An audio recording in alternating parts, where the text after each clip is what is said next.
こんにちは、めぐりです。本日は新しく登場した VR 卓球アダプター BWB アダプターのレビューをしていこうと思います。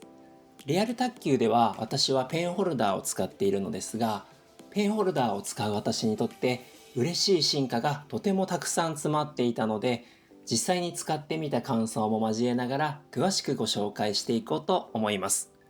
まず第一の改良点と言ってもいいのがアダプターの重さです。これまでのペンホルダー型のソリッドスライムアダプターはデザイン性はとても良かったんですけれども、正直ちょっと重かったんですね。フルスイングし続けるにはちょっとしんどいなっていうのがありました。ただこの BWB アダプターでは単4電池を使うと実際の卓球ラケットとほぼ同じ重さになっていて、実際にプレーをしていても本物のラケットとほとんど変わらない感覚です。もしかしたら皆さんは単3電池を使っていつもプレイしているかもしれませんが、この BWB アダプターの場合は単4電池を使うとよりリアルに近い重さになります。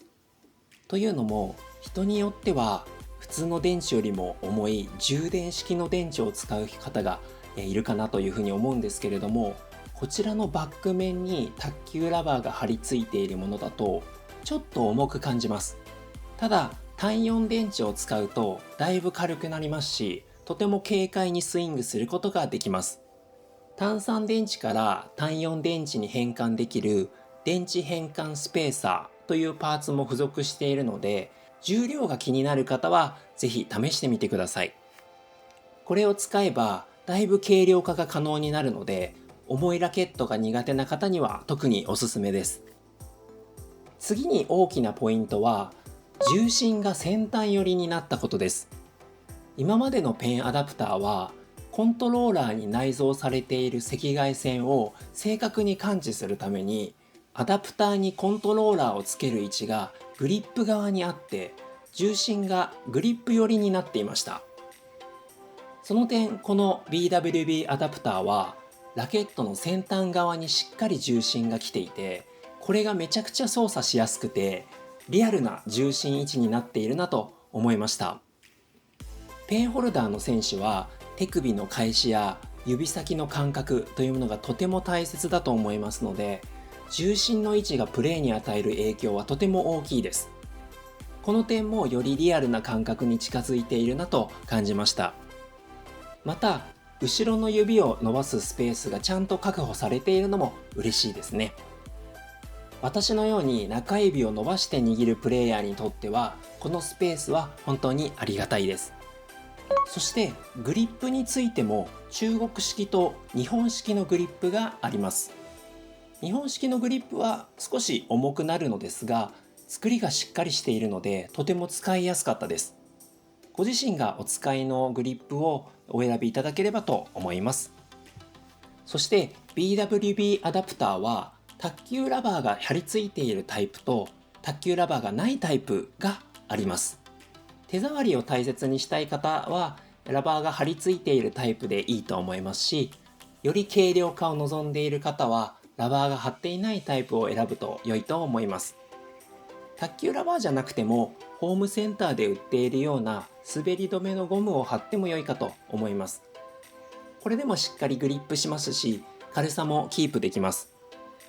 さらに親指が当たる表面もラバーやコルクシートを貼って滑りにくくするとより打ちやすくなるかなというふうに思いました。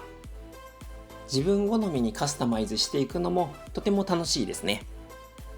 先ほども申し上げましたが、付属品としては単3電池を単4電池に変換できるパーツが入っています。